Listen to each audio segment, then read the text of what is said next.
What's going on, everybody? Welcome back to another episode of Bischoff and Brown.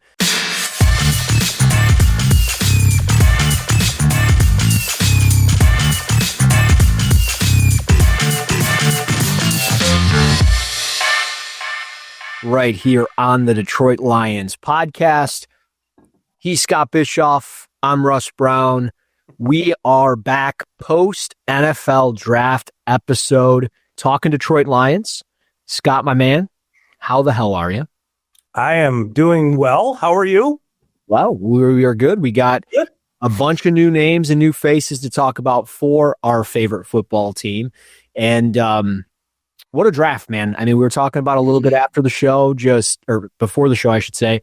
And, you know, this was our first draft since we've been kind of working together where we didn't do something during the draft. So it was a little odd. It kind of felt weird for me. I mean, you know, it was great working with Chris and it was great doing the Fantasy Pro stuff that I did. And I know you were doing stuff with Woodward Sports, but It just felt a little bit different compared to previous years because we'd always worked together. But yeah, what a crazy draft this was.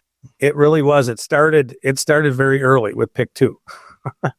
It did. I mean, just Travis Hunter going to Jacksonville wasn't on the bingo card, really, right? Cleveland trading out of that spot never crossed my mind. The entire process, we heard Cleveland, Travis Hunter, Cleveland, Travis Hunter, Cleveland, Travis Hunter. And now this is a team that's got a quarterback dilemma with 2 first-round picks coming up in 2026. No idea what direction they're going to go. Yeah. Of course, our team is going to have no third-round pick, which is going to obviously piss a bunch of people off. But well, we'll get there. Yeah. You know, I think that everybody needs to kind of have. This is going to sound. I don't want it to sound like arrogant or anything, but we got to have some perspective on the concept of moving a full round. Yeah. And what it costs to do it. And yes, it's going to suck next year to be at the end of round 3 and be thinking, wow, I like some of these guys on the board still, but you know, we can't get them. The reality is that I think fans should expect those third rounders. One of them is a compensatory pick from Aaron Glenn going to the Jets. So that's good. That pick's going to be in the hundreds, like 102 range, like this year's pick was. And I would anticipate the Lions playing to a level where their own third round pick is in the mid 90s, right? Or early to mid 90s. And, you know, if we have a parade, maybe it's pick 96. That'd be great. But, you know, the whole thing is that you moved up a full round and you shipped off 2. You obviously you gave up pick 102 to do it, but you gave up 2 third round picks in the following year. And there's a price for that, right? So there's always about a round gap. So let's just, for example, if you're in the middle of round 5 and you want to jump into the middle of round 5 for a pick, you got to give up a 4th round pick in the following year to get there. Yeah. Does that make sense? Yeah. So, and these were, for all intents and purposes, on draft day, those are late 4th round picks. Yeah. I think that's the perspective that people need to have, is that it cost you pick 102 and 2 late 4th round picks at the time, right, to jump up 32 spots and get a player that it is obvious Brad Holmes coveted. Right. Right. And he said as much, right? He said as much, and you're getting a guy that could potentially help you now in this quote unquote Super Bowl window that they have. Why should we be mad at that? Right. Like we've always talked about getting more pass catchers. I mean, we kind of talked about it as a 1st round option. Yeah. If it's okay in the 1st round, why is it not okay in the 3rd round? Because you traded up for it? Like, what's the difference? You know what I mean? Honestly, it's a little bit of lack of production at Arkansas. Yeah. And nobody was talking about this guy in the media, including us. We weren't talking about him either. Yeah. You know, so there's an unknown factor. And then, you know, he didn't do much at 2 years at Arkansas. But he also had really bad quarterback play. Yeah, I mean, I think I knew what to do with him at all. Right. And that's the thing. Like they had, and let's just jump into round 1 before we get into Isaac TeSlaa. Let's go in order so we're not throwing people off. looking in the first round, the Lions, so far from what we've seen in the media, there's been one video that was brought up of the Philadelphia Eagles calling Brad Holmes and the Lions, Howie Roseman, talking about a potential trade, and the Lions stayed true to their board and stayed at 28 to pick Tyleik Williams, defensive lineman out of Ohio State. And a lot of this stems to the hunch, the feeling from Brad Holmes that Buffalo was going to take him at pick 29, pick 30. And he had this same hunch about Jahmyr Gibbs back when they moved back a couple of spots and got him at 12. Like, he had this hunch, he has this feeling. He's a lot more in the know of what's going on in war rooms across the NFL than you or I or anybody else in the media. Oh, God, yeah. Yeah. So, like, them staying put, taking Tyleik at 28, I love it because he was a player we talked about a little bit as a potential option, more of like a trade back to 33, 34 range. But getting him at 28, I don't care. I'm fine with it because it's a plug-and-play guy that can help you day one, can help you in a year, can help you in 4 years. The list goes on and on. DJ Reader isn't going to help this team in 4 years. He might barely help this team now. I mean, he could be gone after this season. Right. Like he took a complete nosedive at the end of this past season. And I hate saying that, but he did. And then we lost Aleem, and like there was a clear need for help on the interior part of your defensive line. You have Mekhi Wingo, Aleem McNeil coming back from torn ACLs. So I love this. The power at 334 pounds is legit. He's violent. He moves guys, whether it's forward or back. He gets them out of the way. And the way he splits double teams, to drop the knee, punch the ground, and take on multiple blockers, like Jack Campbell and Alex Anzalone are going to eat every tackle that comes their way. They're like, that's what this move is all about. Yeah. So I love the fit. I love the pick. I know you do as well, but I mean, I think knowing that McNeil's going to miss, and we're guessing at this point in time, but he's going to miss 6 to 8 games. Mm-hmm. I mean, I really think that. So minimum shower. Yeah. So I mean, he's going to start on PUP. If you just kind of let that linger out there, you're going to force him to come back a little early. Play a bunch of minutes early. Those aren't great things coming off of an injury like that. So I like the idea of giving him a little bit more time to get right and to get, ready to play. Tyleik Williams is he's an interesting player to watch. I like him much more as a 3 tech than I do as a 1. I agree with you. And I don't understand why the conversation or the thought, immediate assumption was that he was going to play it as a nose. Like everywhere I look, he's a nose. He barely played it. He played more as a 3 tech than anything else. And he was dominant. 330 pounds. I get that. Right? But like, look at the film. He played as a 3 instantly. All the time. And very disruptive. Like super disruptive. To me, like, I see the stuff around him being a run defender only kind of thing. And I'm like, you're selling him short. Mm-hmm. He's got some gap to gap lateral twitch, right? Now that doesn't mean he's Aaron Donald, right? But his ability to stack, he's got huge hands. He's very powerful. I think that he's going to, like you're saying, he's going to facilitate a lot of room and a lot of freedom for the players around him. Yeah. Watching him kind of stack offensive linemen, and where his head is always, like his head's always in the right gap. Every time. Yeah. And he's able to like redirect and steer through and find the ball. All the time. So his instincts I think he's got great instincts. I do think that it requires a lot of film to see the athleticism with him because he is a lot of times stacking, anchoring. He's really hard to move. Yeah. I don't love him taking on doubles, but as a 3 technique, you're really going to be singled up a lot. And, I think that this is a guy who's going to reset the line of scrimmage on a pretty, I mean, it's hard to do, but I think he's going to do it a lot. And he's going to just eat up space and make plays. And in the future, they have the versatility to play Aleem and him as a 1-3, whatever, however they want to do it. But in the short term, I think he gives you a lot in the short term because he's ready to go right now. 100%. But again, it's a defensive tackle. And I don't know that a lot of people saw him in first round mocks. So there's a little bit of, I'll even own it myself. Like, Ezeraku was there. I'd have preferred that. Right. But Brad Holmes knows what he's doing. So we Tyleik Williams is a really good football player who's going to help him. Yeah, no, I'm with you. And I look at it like, just to kind of add to it. I've watched since the draft, I've watched every single one of his games, every single snap, some of it on 2-3 games through again. I mean, I already watched 4 games pre-draft and now I'm watching it all again, but I watched the Akron game, which I didn't watch during the pre-draft process. And then I rewatched the Notre Dame game for like the 4th time.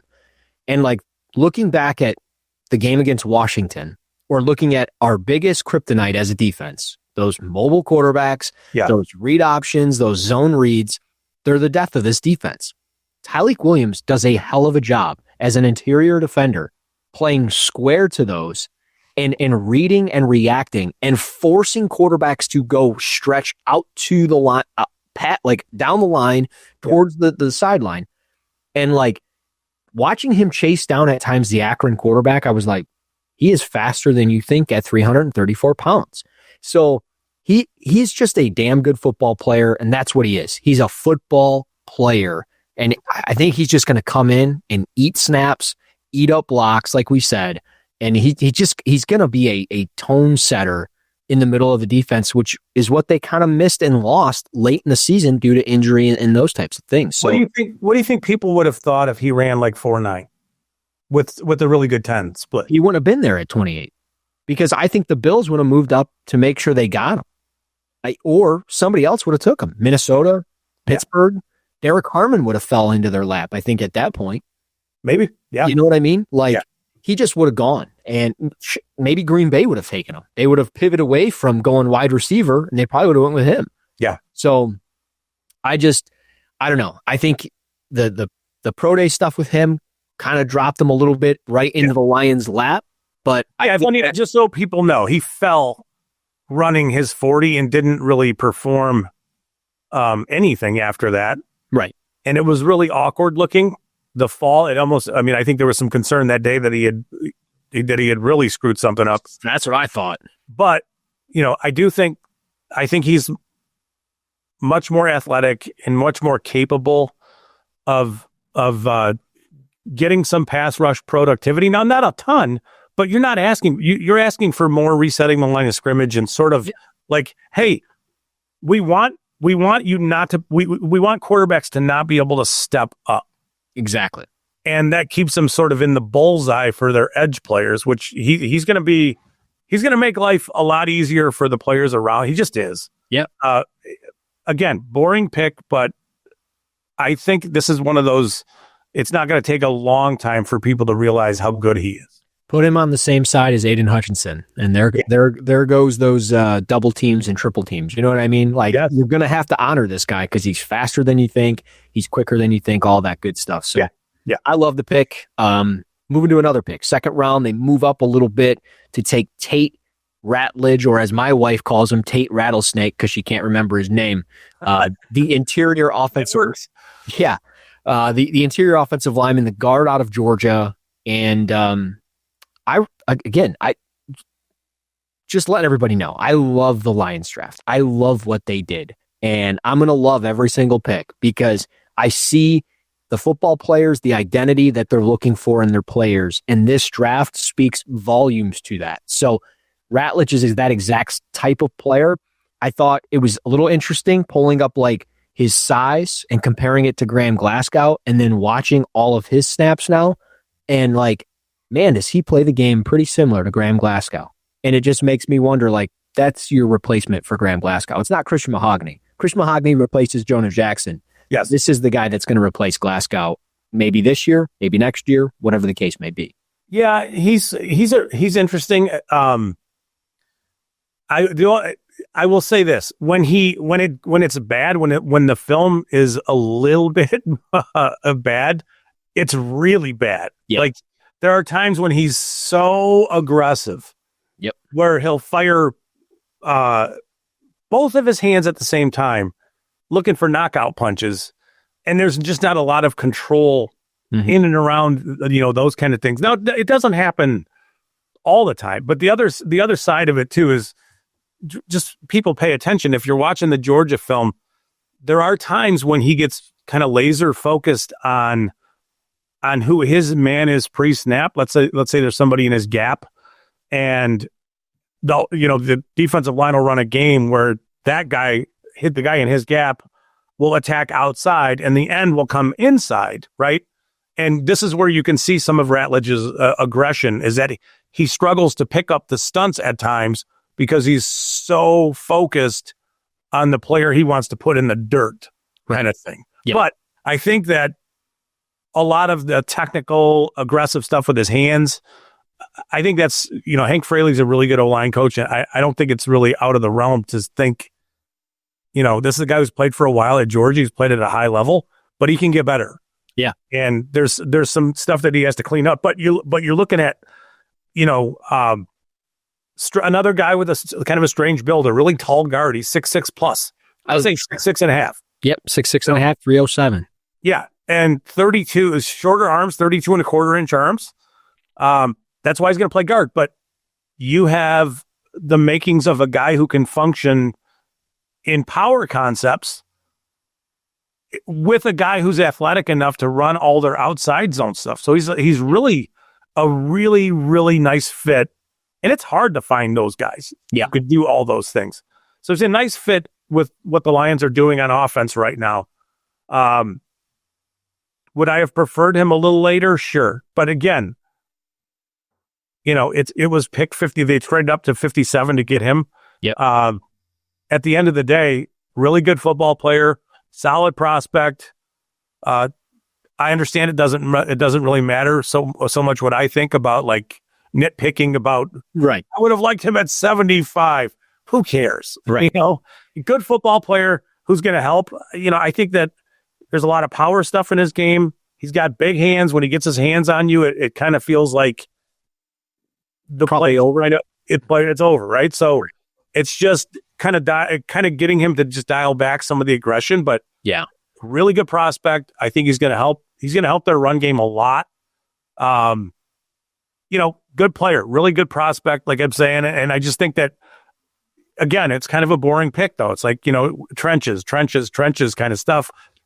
When other teams were doing different things, and you could just feel how fans kind of felt that it was a little on the boring side of things. Right. But when you think about it, the way that the Lions play the smash mouth, hard nosed football, every once in a while, every 3, 4, 5 years, you gotta kind of hit a reset and recoup and kind of make it work again with some of the depth and future starters, because we're talking about it. Like we said it last offseason. We don't know how much longer Taylor Decker's got, or Frank Ragnow, or Graham Glasgow. I mean, Glasgow is definitely, he's got to be on the last contract of his career. Like there's just...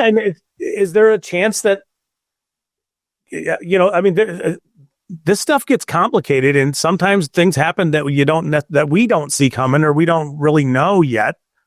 But the fact that they addressed this position multiple times is intriguing to me. But with Ratledge, I think this is a fine place for him to go. Yeah. I think he's going to challenge for a starting position pretty damn quick. I agree with you. And I'm with you as well on like the over aggressive stuff. Like I was talking with Jeff Risden about it. He was like, there's so many times on film where he gets like over his skis essentially. Oh yeah. And he's like, he's trying to do, I think, a little bit too much. He's always trying to maybe finish blocks or just be the aggressor or the tone setter. And with that, I think working with Hank Fraley and some of these offensive linemen down the road, he's going to be able to, I think, refine some of his skills with like his hands and the way he finishes blocks. It's not going to always be just lean into a guy and drive him into the dirt all of the time. It's going to be kicking that guy out and working to the next guy, or staying attached to those combo blocks and climbing cleanly and square to the second level, because he doesn't always do that. He's always trying to like finish. And it's like you're getting way too out in front of yourself. So there's a development piece, I think, with Ratledge, maybe a little bit more than any of us would want to admit because he's a second round pick. But at the same time, when the season gets long and you're 10-1 again, and you got a guy that's banged up, you can sit that guy and play a Tate Ratledge, because, I mean, look, that's what kind of happened with Kevin Zeitler, right? He got banged up and you couldn't use him near the end of the year. And that's why we saw Christian Mahogany. So the same thing could happen with Mahogany, Ratledge, Glasgow, Ragnow, you name it. It could happen. So, but just think about how good the interior of their O-line is. Exactly. It's right. And how competitive that's going to be. Like, No, I mean, we both know. Like, the Lions offense goes where their offensive line is going to take them, period. 100%. It just, I'm with you. And move into the next round, the third round. This is the one that kind of gets everybody riled up because they traded up 32 spots, as we were talking about. Isaac TeSlaa, wide receiver out of Arkansas. This was the move where they traded from 102 to 70. They gave up the 2/3. They got back 2 6s. You can look at the trade value chart however you want. I don't care. I don't care what the numbers say. I think it's a relatively closer trade as far as value than people are giving credit for. And the reason I say that is because of the position and the lack of depth or talent that the Lions have had for several years and just been kind of playing with fire, essentially, at the wide receiver position. Amon-Ra St. Brown and Jamo. That's pretty much it. And when Jamo wasn't healthy, you were relying on who? Allen Robinson, Tim Patrick, Josh Reynolds. And it's getting you by. But you kind of need another guy. Khalif Raymond isn't that guy. No offense to Tim Patrick. He's not that guy. Nobody else on the roster is that guy. So you needed that number 3, number 4 receiver. And I think TeSlaa can freaking be that guy. Because they have tried for years to find a outside receiver, big body receiver, right, with some speed, right? Yeah. And they found him in this draft. He measured at 6'4", 214 pounds. That's what I have. Whatever. You're right. Ran a 4.43. He has 10-inch hands. I will tell you that when Brad Holmes talks about him being his favorite receiver in this draft, there's 2 things to me that stand out. And he says it. It's not necessarily the best player, but the way he catches the ball is natural. Natural. Yeah. I would describe him as having pretty arrogant hands. Like, some people are really good at catching the ball, and they know it. So they're able to be running a slant and have the ball be way behind him and just stick their hand out there. And how do you catch that? But he's really good at that kind of stuff, and he does it all the time. And then the second part of that is Brad Holmes was an important part of Cooper Kupp going to the Rams, and everybody knows how that went. Yep. And Brad Holmes also found Amon-Ra and was pretty comfortable waiting in year 1 and taking Amon-Ra in, I want to say that was round 4. Yes. So if you're in a position where you've got those kind of eyes to see receivers, and Isaac TeSlaa gets you excited about the way he plays, I think that we should probably just listen and accept it. Now, again, is it going to suck next year at the end of round 3 when the Lions don't have those 2 picks? Yeah, but you're going to have this guy, right? So then it's like, all right, what is it about his film, or what do you see? I think this is a very natural Tim Patrick replacement. Yep. I think he can do a bunch of different things. I don't think Arkansas had a clue what to do with him. They had no idea what to do with their offense. Yeah, I mean, they fed their offense into a receiver who's a much lesser athlete than TeSlaa, and they kind of asked him to be a big slot at times. Mm-hmm. And there wasn't a ton of production, but if you're just drafting traits, to me, he's got really good body control, very good understanding of how to win at the catch point. Yep.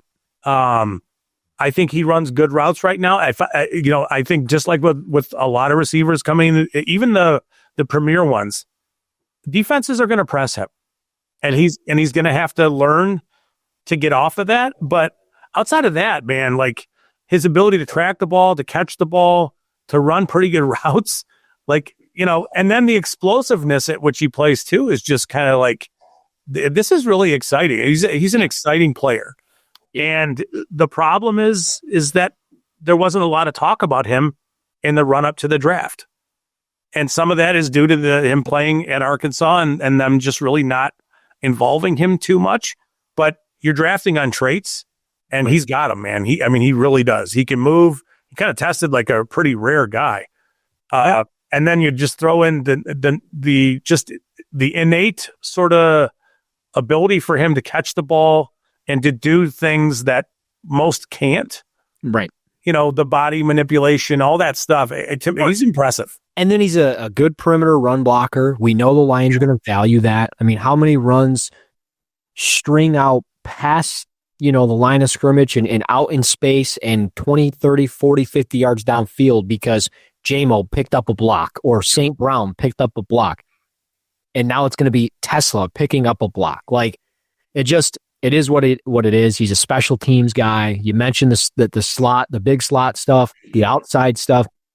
And that's the other thing. Like, you can be 2x2 and then you motion a slot receiver, and the next thing you know, the guy that was essentially the slot receiver now becomes the X. And like, you got to be interchangeable, and TeSlaa fits that. And I think the Lions know that, and they see the value in what he's going to provide year one, the development into year two, and so on. And that's the other thing. Like, if he develops year two and year three, those third round picks don't matter at all, especially if you're. I love the pick. I was a little surprised that they moved up for him, but he's just a natural mover in space, vertically, good route runner. And you mentioned the hand stuff. You can't pass that up. And the fact that he's going to work in an offense that now is no longer four verts and just get open.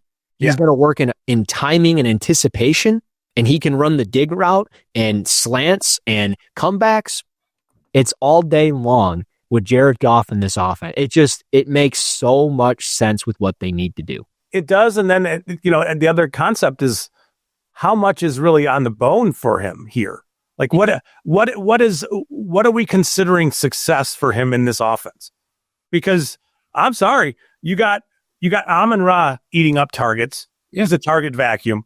Laporta's going to get his. If anything, to me, this makes me think that Laporta's going to be like going off, right? In the short term, we obviously know that, but in the long term, the speed and the size that you have with adding TeSlaa. But big picture, J-Mo had 55 catches last year, 60, whatever it was, somewhere around there, over 1,000 yards. What do we think there is there in this offense? What is there for him, for TeSlaa in this offense?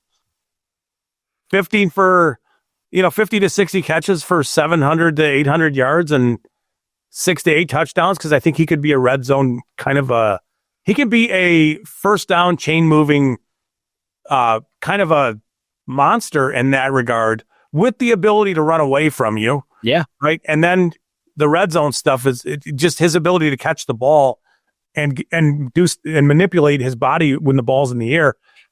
They don't necessarily have that right now, but they didn't have that before they made this pick. So I agree. It opens the doors for so much, and it was a under the radar move. And I think that's what it's going to end up being down the road when we look at the draft and like recap guys that should have went in the first round. This might end up being one of those guys. Like when you see those redrafts in 3-4 years, this might be a guy that's more in round 2, round 1 than he is round 3 or round 4. And it's funny because we talked round 1 options, and we talked about Jaden Higgins from Iowa State, Luther Burden, yeah. But we talked specifically about Higgins being the prototype that they looked. I think we did the prototype that they really wanted, and here you go with him being 6'4" and 214 and running the 4.4s. Yeah. Okay. Exactly. Yeah.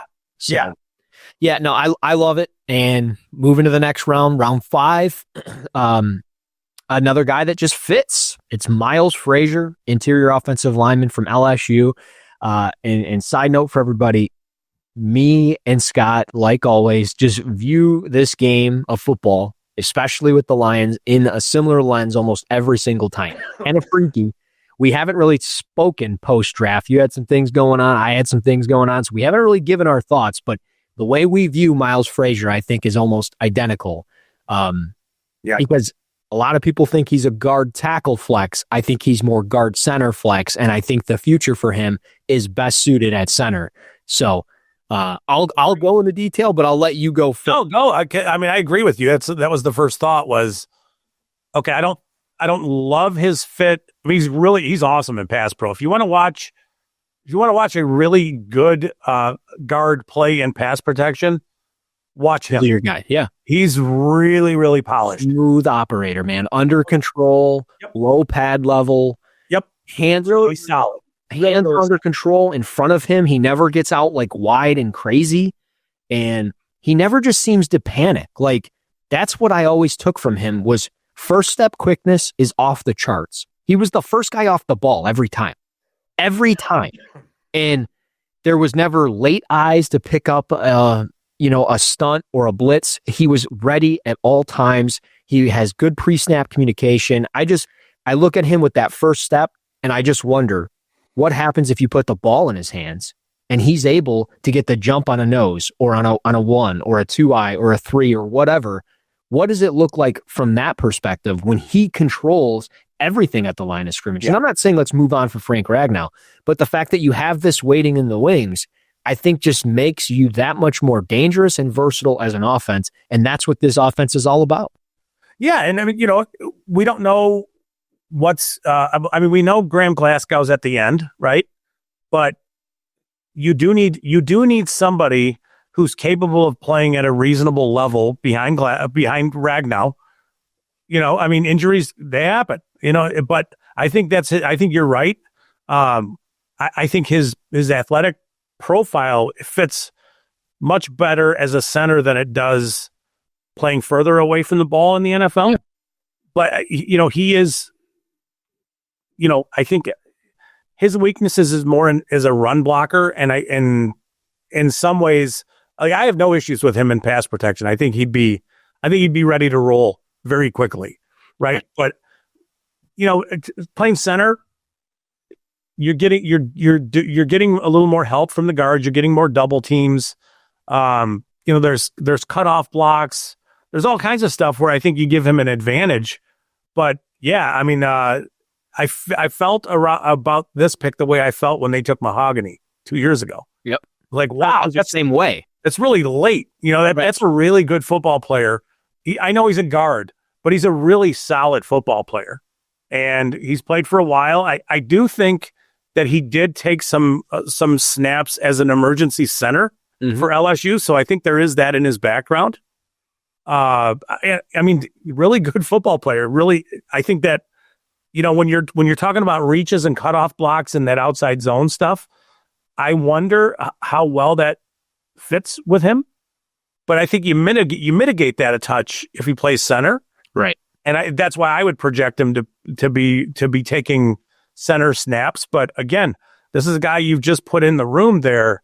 And man, I remember the days when they didn't really have many good offensive linemen at all. Mm-hmm. And now you've added these two guards to what you already have. And it's like, this offensive line is loaded. Yeah. Yeah. And that's the thing. Like, it's all about competition. And that's what this draft did. They added depth, they added some starters, but they added quality competition to the roster, which is what it's been the entire time under Brad Holmes and Dan Campbell. They want guys that can compete. And Miles Frazier is going to do that. And he might end up taking somebody's job. I mean, like, he is that good. And there must have been something that popped up to why he fell in the 5th round, because I thought he was a late 2nd, 3rd round pick all day long from your perspective on film. So it is what it is. Look, man, I was excited about that one. That was like He's one of my favorite picks in this draft. Yeah. Yeah. I mean, he is. And I think one of the fan favorites is going to be this 6th round pick, Ahmed Hassanein from Boise State, the edge who I know you've talked about in great deal on this show. And you've highlighted him a little bit as a really good fit for the Lions because of kind of where he is as a player, but ultimately where he can be down the road as a player. Yeah. Yeah. So what if anybody watched the combine, they were doing those hoop drills where they have the DNs run the figure eights. Yep. And he and Chuck Smith were going at it, not in a bad way, but you could see that they were getting each other fired up. And it was like, okay, the Lions are going to look at that and they're going to say, that's awesome. Super cool. This guy, this is just, I mean, he's in shorts and a t-shirt kind of thing, but he's fired up to be there. And he's excited about the process. And he was pounding his own chest like, let's go. Right. And then, I had seen not enough. I'd seen some of the film before that, Boise's playoff game. And you see how relentless he is with, he just doesn't give up on anything. Yeah. So that, all this stuff, the grittiness and all that stuff kind of fits. But then you look and so he's 6'2", 267 pounds. He has a very odd stance, and I would describe it as inefficient. Yes. And it needs work. Sorry. You're good. He needs work with his stance in his first step. Now, it's interesting because even being late off the ball and lacking a real explosive first step, he understands how to move people. He understands leverage, and I think he has a really strong instinctive understanding of like how to attack the corner and all. And it doesn't mean that like he's going to come in and tear it up, right? Right. But I think that as a developmental player, if you get him coming off the ball a little quicker, a little more efficient, it could open the doors for a lot of things. And again, he's just under 270 pounds at 6'2". We're talking about a dude who's powered up and is going to play with good leverage. He can play with good leverage. He's powered up. And this is a guy that contributes in stopping the run. He can set the edge there. And that's what they value. I mean, look at what they've done with the edge rushers and just defensive linemen that they've drafted. They want guys that can stop the run first. Oh, yeah. Because they know who the stud is on the D-line. Everybody does.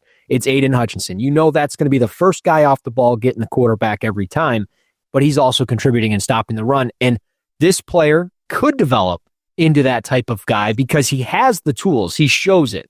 When he puts it together and he hits that swim move or the double swipe, it's a thing of beauty. But there are times where he gets completely just manned up and like off balance and kind of knocked around a little bit.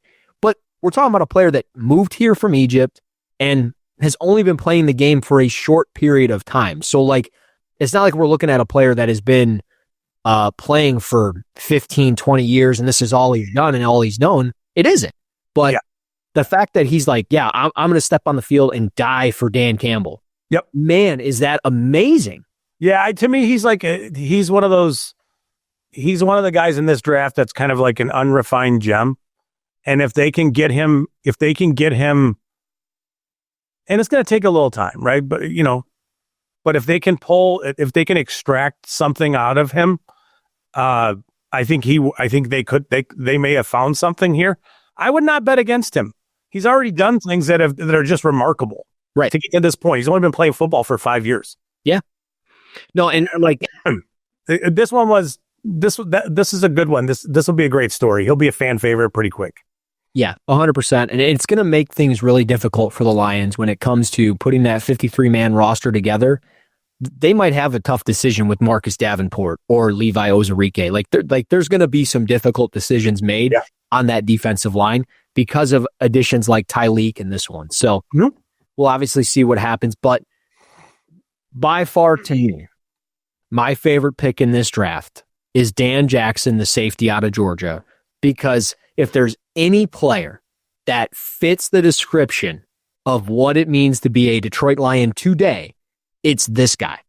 He is Dan Campbell type of player through and through, 100% every day of the week. And like, he's urgent. He flies downfield. He attacks. He can tackle. There's times that his form is all jacked up, but like, he is going to contribute from day one as a 7th round pick. There is no safety depth in this room, and he brings it. And he's going to carve out, I think, a bigger role than anybody imagines. And it might take a few weeks into year one. It might even take all of year one. But down the road, this guy is going to play because he's a football player that loves football. Yeah. And that's what this pick is all about. And it was a great way for them to kind of, maybe if any uncertainty with pick 1 or 2 or 3 or so on, this is the way to kind of cap it off and be like, we got this guy in the 7th round. Probably should have got him in round 4 or 5, but he is faster than you think. He flies downfield. He can play split safety, single high, cover the slot, down in the box.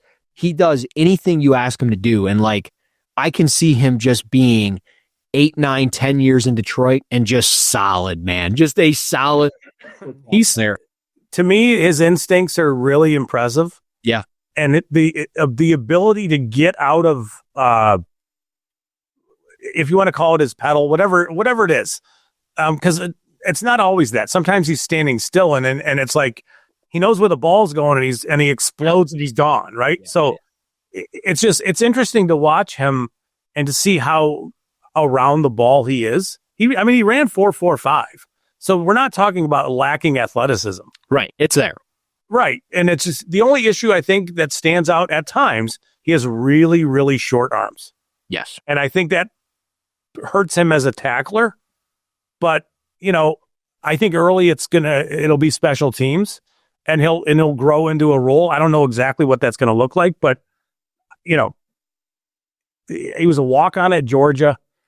He's a really good, sound football player. Really good athlete. I think all that stuff stands out, and it's just a matter of, what are they training him for? Where exactly is he going to play? We don't know, but he's a very talented guy, and I'm with you. I don't think he should have been there in round 7. Yeah. It's interesting. The last couple of drafts have been a little bit bizarre. Like there's some value in these in the later rounds. I was surprised that he was around, just simply because of the way he comes forward and like. His playmaking is very impressive. Right. So, if he can shore up the tackling stuff, which I think is a little bit overblown. I don't think he misses a ton of tackles. Right. But the short arms don't help. But again, I think in the short term, he's a special teams guy who you're going to be pretty happy with. Yeah. And you grow your game from there. Who knows? Right. Well, and the other thing too is like the range and the sideline to sideline ability that Jack Campbell, Alex Anzalone, Derek Barnes, Malcolm Rodriguez, what they possess and how they go sideline to sideline, if they're missing, Dan Jackson's going to be the cleanup guy. He's not going to be the guy down in the box setting that tone all the time, having to flash that ring. It's great to see it, but I don't think that's going to be his role. And let me just say, I don't think he's going to take over for Kirby Joseph or Brian Branch. I think that those guys are your obvious starters, but they've always valued a third safety to get 20, 30 snaps a game. And I think this is the perfect role for him because you can use him sparingly, but he can make high impact plays in high impact moments of games. So I love this pick. He's a Lion through and through. It makes so much sense. And then just to kind of cap it off, we doubled down at receiver. Dominic Lovett, wide receiver, Georgia. I'm fine with this pick. It's a 7th round pick. It's a depth receiver that can bring some special teams, probably more of a slot receiver. Yeah. But I like it because, and I'm stealing your words, but it's the same way that I felt. It's Khalif Raymond replacement. Like that's the guy for the future to take Khalif Raymond's role. Yeah, it's funny because they took TeSlaa and I think he's your Tim Patrick replacement. They took Lovett and in the 2 years from now, they're moving on from Khalif Raymond, and this is just your natural sort of transition to that. Yeah. He's small, so I think he is a slot receiver only type. But I want to say he ran 4.4 at like 5'10" and 185 pounds, something like that. Yeah. that's, I mean, you're talking about a pretty fast guy. We'll see. It's just, round 7, you need punt return help. You need kick return help.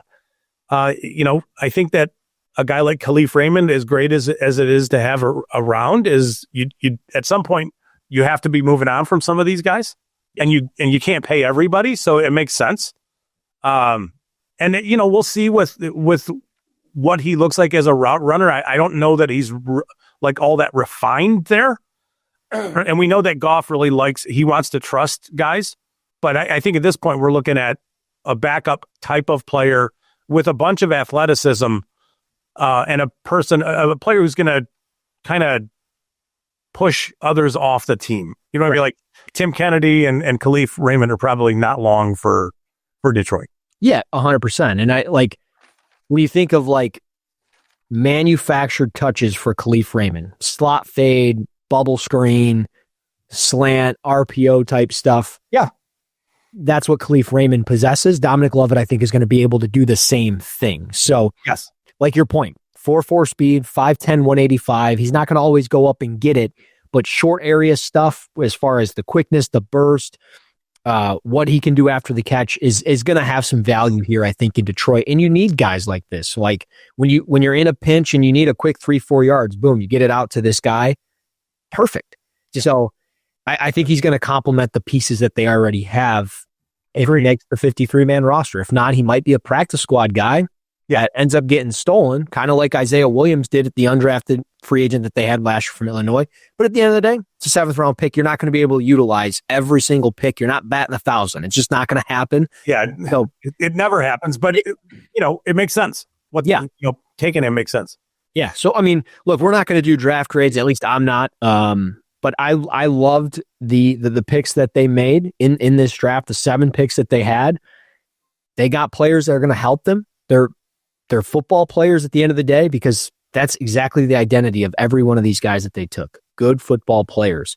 And that should be the identity for every team. Draft good football players. And pretty much. But, I think going into this draft, and this is the only thing, this is how I would grade it. And not that the whole draft grade thing is just that's a rough racket, right? But yeah, we talked the whole time that if they got a couple starters out of this draft because of what Brad Holmes and Campbell have been able to do to turn this team around as quickly as it has, and how there wasn't a lot of room to add a lot, right? So if we were thinking they were going to add 2 starters or get help in 2 places, 2 or 3, I think we would all have been like, yeah, that's pretty good. Well, you got Tyleik Williams, you got Tate Ratledge and Miles Frazier. One of them is going to be, I think, important going forward soon. Yep. You got TeSlaa, the receiver, right? And then you got, I don't want to say it's a lottery ticket, but you do have a bit of a lottery ticket with Hassanein. And Dan Jackson, I think, is a solid floor player. So to me, they got help. And, is it exactly what the media wanted them to do and how and the order? No. But I mean, at this point in time, just go back and look at the drafts for Brad Holmes and understand that it's okay to trust him, and he is going to miss at times here and there. Right. But to this point, he's hit a lot more than he's missed in important places. I liked it too. I wouldn't say that, I think it's hard to give draft grades. That's all such a perspective thing. Go ahead. I'm just looking at it from last year, just kind of backing up to your point, looking at last year's draft to this year's draft, coming off an NFC championship loss, picking 30th, 31st, whatever the hell we were. I feel better about this draft after going 15-2 and obviously not making the NFC championship game, but I feel better about this draft than I do last year's draft. Yeah. I just do. You gambled in previous drafts, looking back at 2023 or 2024, you kind of gambled a little bit with Sion Vaki because you don't know where you're really going to play him, and it was kind of evident that he was going to only be a special team guy. Yeah. You look at Giovanni Manu. You knew he was rough around the edges. Ennis Rakestraw, you knew there was injury concerns. Yeah. These are all solid football players. And yes, there's some injury issues that have flared up, but they're all solid football players that have pretty much shown a clean bill of health for the last year. And they're going to enter this season with that same clean bill of health. They should. Yeah. So, I just think that these guys are going to contribute way more than the last draft class. And it's a better class. I think it's going to have more impact. I just do. And it's much more trench oriented, right? So you can see how Tyleik Williams is really going to be an impact right away, immediately. Yeah.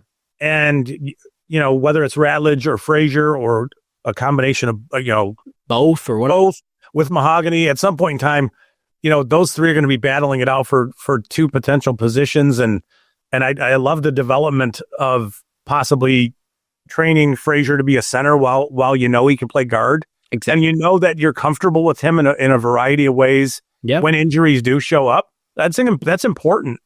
I'm with you. I do think this one has a chance to be a little more impactful because it's a lot more in and around the ball. Yeah. Where, last year's draft was corner related. So, I liked it. I think we can nitpick some of this stuff, but Brad Holmes deserves some room to make these picks.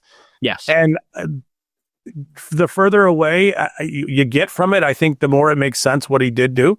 Yeah. And the whole thing's going to be here is if Isaac TeSlaa becomes a player that the Lions count on and is productive for them in his first contract with them, everybody's going to love this draft. Exactly. And if he's not, everybody's going to hate this draft no matter what happens. Exactly. And also, the real test is when they play on the field, not what consensus board says or what this guy says. And I get it. We all break it down and it's part of the job. But, at the end of the day, the test is on the field. And we should all recognize that as fans. And let's not jump to conclusions and be like, oh, man, I can't believe they did this, this, and that. Everybody just take a breather and enjoy this draft because I think it's a good draft. As you do the same. You're saying the same thing. So, I don't know, but that's it. That's the NFL draft. That's the recap show. I think we could go on and on about every little thing, but we love it. I hope you guys did the same. I hope you guys are loving the show, loving the Detroit Lions podcast. If you could, rate, review, and subscribe to the Detroit Lions podcast on YouTube, Apple Podcasts, Spotify, and wherever you get your favorite shows. And of course, you can follow us on Twitter or X at Russ NFL Draft, at Bischoff_Scott. You got anything else, Dan? Nope. I blabbed long enough today. Right. Well, I did the same. So we're off. We're out of here. He's Scott Bischoff. I'm Russ Brown. This has been Bischoff and Brown right here on the Detroit Lions podcast.